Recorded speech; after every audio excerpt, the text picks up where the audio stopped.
Previously on This Sounds Serious. Hey guys, love the show, but I think you're forgetting to mention a fairly obvious suspect. You might want to go back and watch some episodes of Last Known Whereabouts. I feel like you're not mentioning a really famous serial killer. It's This Sounds Serious, the case of Daniel Bronsted, a CastBox original.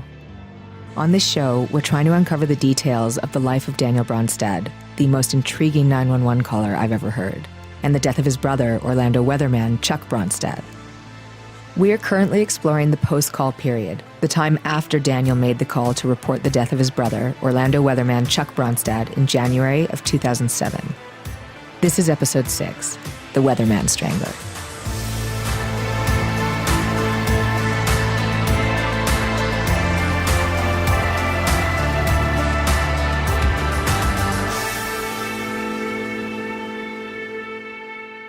On the last episode, we were looking at all the theories surrounding Chuck's death, including the police's belief that Daniel killed his brother. But then, I got a voicemail. Hello, Gwen. I just wanted to thank you for the podcast that you've been producing. You know, I've been listening this whole time, and it's been kind of driving me crazy because it reminded me of a story, and I couldn't remember where I'd heard it from. And then it dawned on me, in the 90s, I used to watch a television show called The Last Known Whereabouts. And they did an episode on a criminal known as the Weatherman Strangler. And the truth is, yes, I know about the Weatherman Strangler. People have been writing and tweeting me about it constantly since this series started. I've just been waiting for the right time to explore it. And that time is right now. Last Known Whereabouts, getting to the bottom of America's most murdered.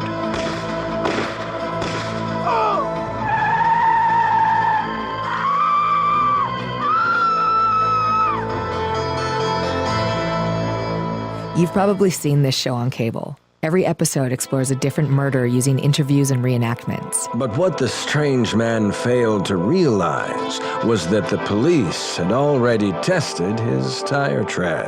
Even though it's been off the air for a few years, they still run marathons of it on the weekends. And it would have been the perfect crime until Robinson got greedy. It's this weird kind of relic of pre-HD television that somehow still lives on. But using DNA evidence, detectives discovered that the semen belonged to the family's Jack Russell Terrier, Bingo. It's kind of a classic, and true crime junkies still talk about it. My name is Vincent Bellamy Pierce. I was the host of the long-running television show, Last Known Whereabouts. We did an episode about the killings of 3 TV weathermen. It took place in the Southwest from 2002 to 2004. The episode actually won an Emmy. Albuquerque, New Mexico, a quiet city of enchanting vistas and breathtaking cliffs. But what nobody in this sleepy desert town knew was that a serial killer was lying in wait, just on the precipice of taking his first victim. It was the summer of 2002, and Albuquerque was in the middle of an epic heat wave, entering its 6th day with a high above 100 degrees. Hello, and thank you, Janice. We're seeing highs of 104 in Estancia, 101 in Los Lunas and Belen.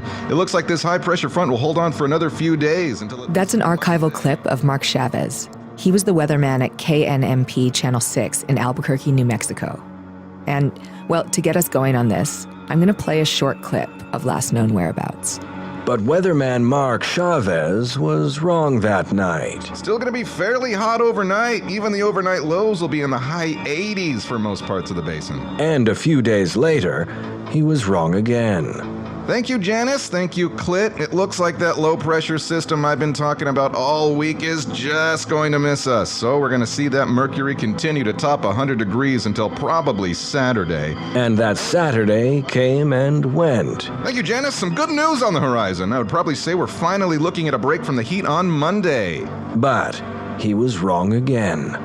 The heat wave lasted over 3 weeks, and every one of Mark's forecasts was wrong. And one night, with the city on the brink of madness, the heat wave finally claimed its first victim. Mark Chavez was found slain in his downtown Albuquerque condo, strangled with his own bolo tie, as seen in this reenactment. Hey, what are you doing in my condo in New Mexico?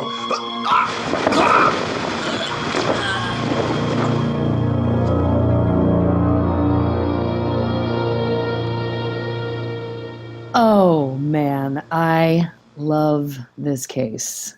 That's Deb D'Souza. She hosts the true crime podcast Murder, My Sweet. I love murder. Obviously it's bad. We get that, but I love it. I hope that one day I'm murdered. Obviously, I don't want to be murdered. Basically, I just hope people would really geek out over it if I was murdered. That would be kind of like a life dream, a death dream, I guess, technically.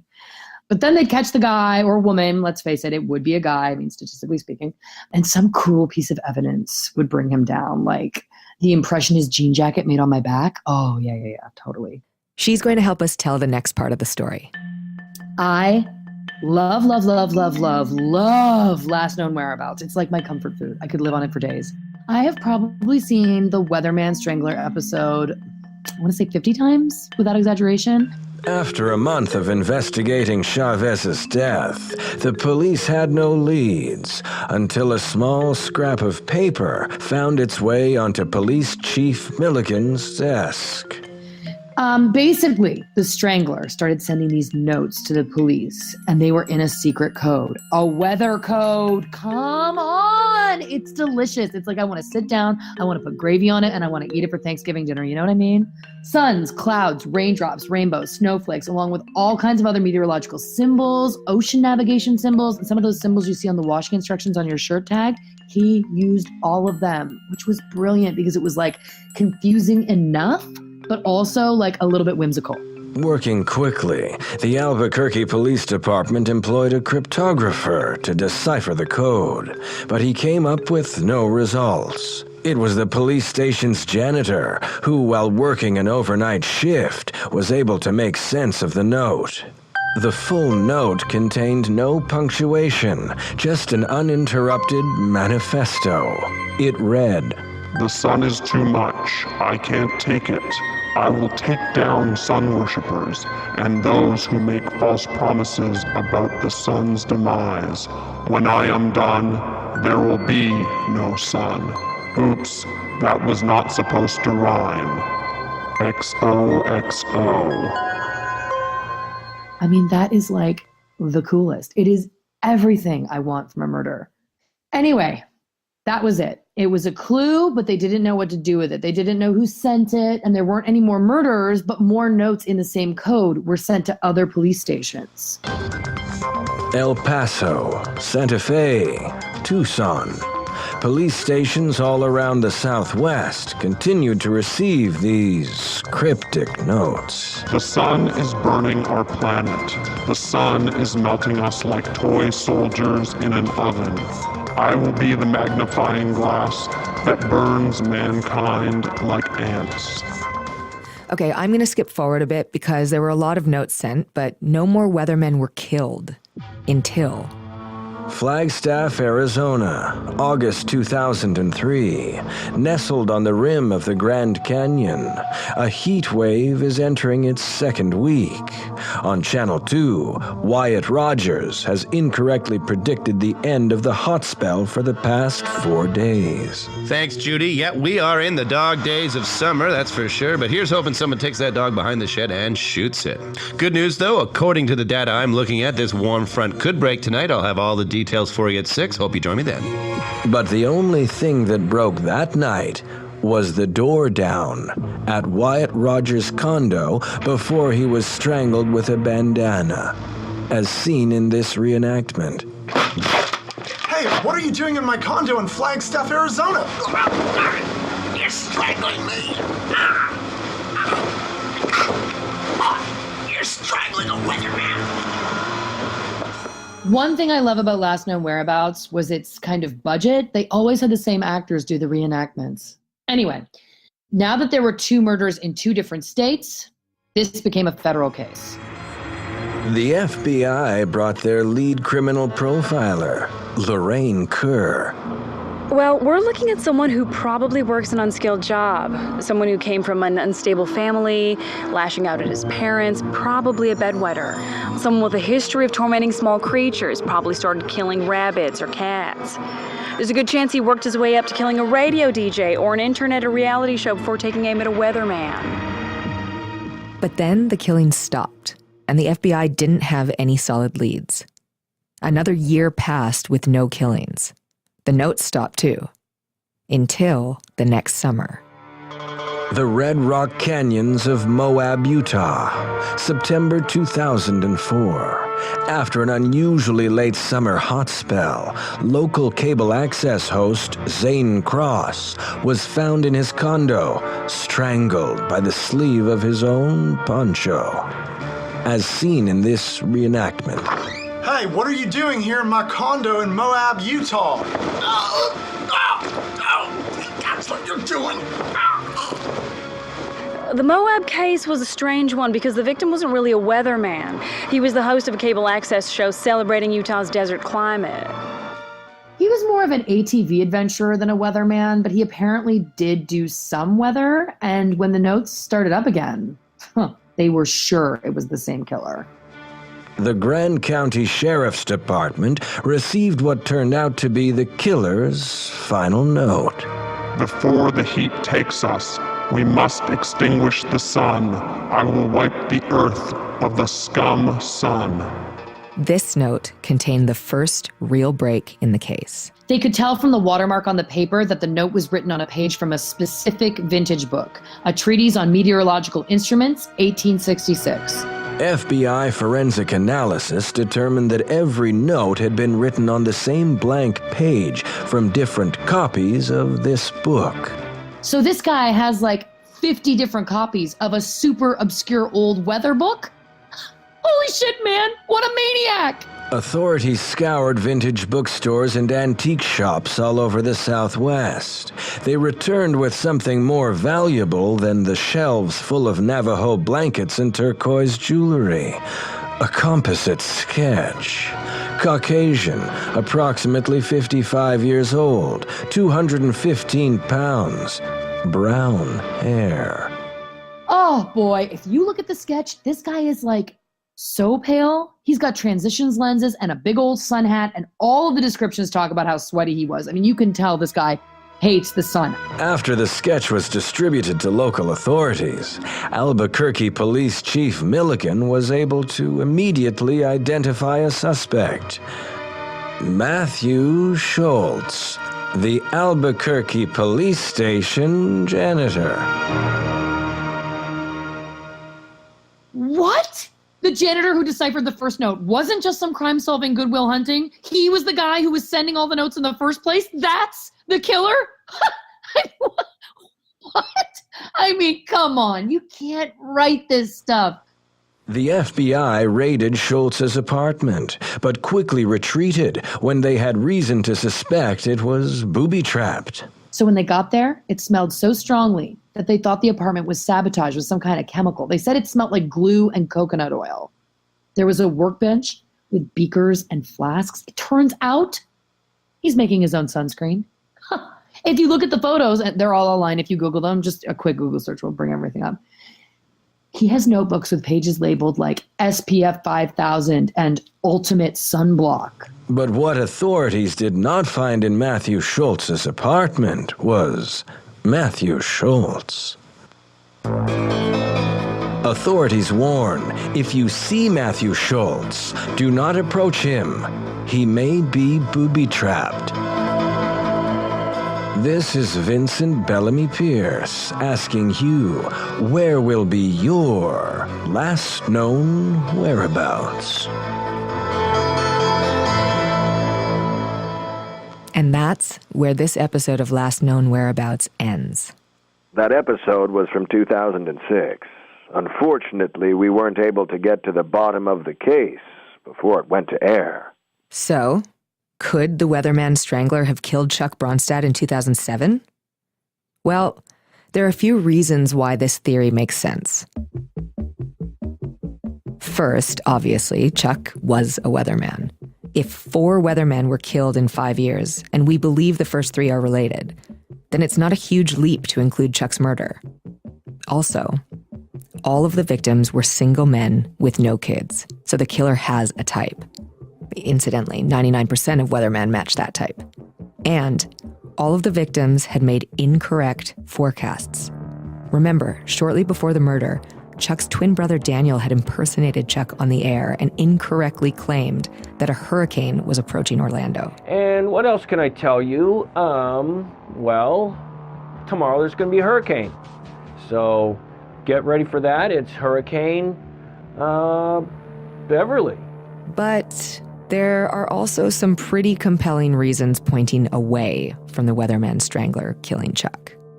Yeah, we looked into the so-called Weatherman Strangler without officially looking into it, if you know what I mean. That's Detective Leonard Anthony again, the lead detective on Chuck's murder investigation. We never called the feds to investigate. We didn't have to. First of all, the Weatherman Strangler only killed weathermen in the Southwest during heat waves. Chuck was killed in Florida in January. That seems like an obvious point against the Strangler. But Deb sees it another way. Maybe he didn't want to kill anymore, and he hoped a change of weather would suppress his urges. But his need to kill was too great.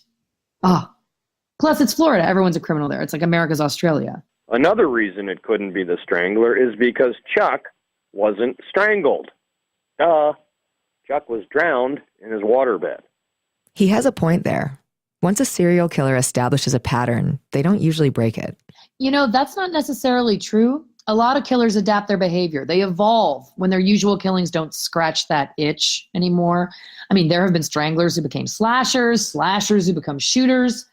Plus, didn't the profiler say the killer was probably a bedwetter? Killing someone in a waterbed is the ultimate bedwetting. But the biggest reason of all that it wasn't the Weatherman Strangler is because the real Weatherman Strangler, Matthew Schultz, died in a shootout with police in Colorado on January 12, 2007. That's one day before Chuck was killed. Yeah, they say that, but I'm not 100% sure he was the Strangler. Think about it. Did he write the notes? Absolutely. Did he hate the son? Totally. But there was no forensic evidence that tied the notes to the crime scenes. His fingerprints and hair weren't found in any of the weatherman's condos. Matthew Schultz could have just been a lunatic writing letters based on someone else's murders. Honestly, between you and me, a lot of the stuff he wrote in those letters was the same stuff Al Gore said in An Inconvenient Truth. And was he a suspect? No. He got an Oscar. Do you know about the Weatherman Strangler? Do you know that that's... Yeah, I've heard about the Weatherman Strangler. I mean, you know, may as well be describing the Sasquatch for all I mean, it could be. That's Daniel Bronsted. He spoke to me at his ranch.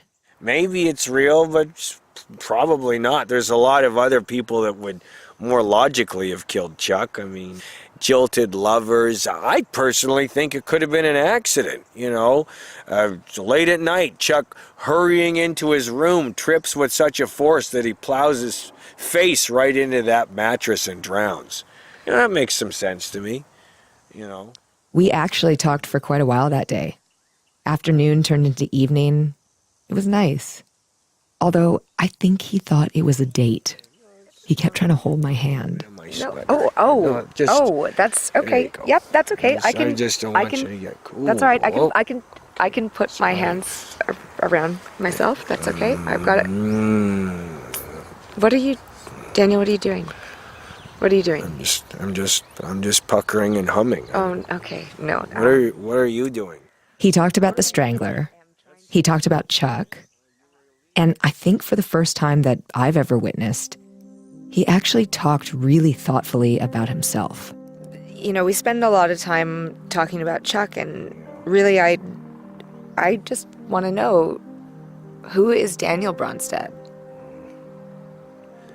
Daniel Bronsted is a good person who's been terribly misunderstood. He's passionate about music and was a very caring, loving twin brother who who has a heart of gold, and who honestly, who it's been very difficult to hear the many things that people in Orlando and beyond have said about him, because they are absolutely false. Daniel Bronsted is a good person, Gwen. And I think you know that. I really do.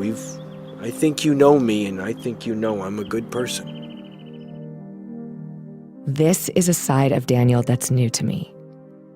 He wasn't avoiding my questions. He wasn't bouncing from idea to idea. He was actually being vulnerable. Every time I think I know who I'm dealing with, he surprises me. But I feel I'm finally starting to get a picture of Daniel. He's got the soul of a musician and the face of a weatherman. He's lost everything. He's all alone in this world. No wonder he's always got his defenses up. But, of course, there's one thing I still don't know about him. Is he a killer? I'm glad we did this. This was really nice. Let's head back and we'll get you on the back on the road. And, whoa! Oh, rattlesnake! Rattler! Oh, rattlesnake! Die! God damn those rattlers. Ah, Jesus Christ, Gwen. You're not one of these podcasters who falls for their subjects, are you? Listen to me. It wasn't the Weatherman Strangler. It wasn't Tanner Austin or the ex-wife. It wasn't somebody from the cult or a boy band member. We disregarded all of these people as suspects because Daniel took a polygraph test, which he failed spectacularly. Daniel, do you consider yourself to be a violent person? No, I'm not a violent person. That's a stupid question. I'm not. Why is this thing doing that? Oh, for Christ's sakes. Okay, I'm a little bit violent. Would you say that you were jealous of your brother's success? Absolutely not. No way. Are you kidding me? Local weather? No. Oh, for crying out loud. All right, a little bit jealous. Very jealous. Extremely jealous. Over the moon, crazy jealous of my brother's success. There you go. There's your answer. Based on that polygraph test, based on the fact that he was the only other person in the condo that night, we got a warrant issued for his arrest and we charged him with first-degree murder. 1 count. It has been an emotional day for all of us here at WQOO and for everyone following the tragic death of our former weatherman, Chuck Bronsted.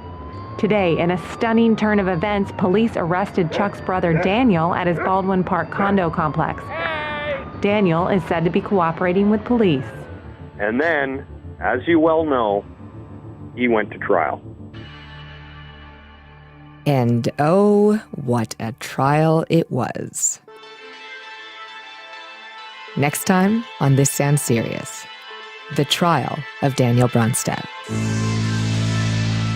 Despite what you think, this is not a case of whodunit. The person who done it is the defendant sitting in this courtroom today, right now. Hey, let me tell you something, okay? I like this guy. I don't think he did it. How do you think the first day of the trial went? Well, I feel very good about how the first day went. I wrote that lyric on the day that Chuck died. I have put away hundreds of dangerous killers. Will I be remembered for that? No. I'll be remembered for a goddamn waterbed reenactment. Ladies and gentlemen of the jury, have you reached a verdict? We have, Your Honor.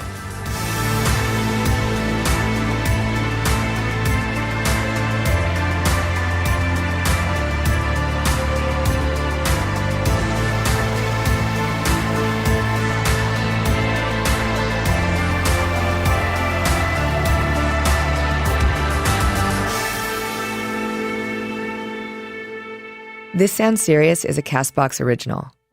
CastBox is the fastest growing, highest rated podcast app on both iOS and Android, where you can find all your favorite podcasts. You can listen to This Sounds Serious wherever you get your podcasts, but we hope you'll give CastBox a shot. We think it's the best.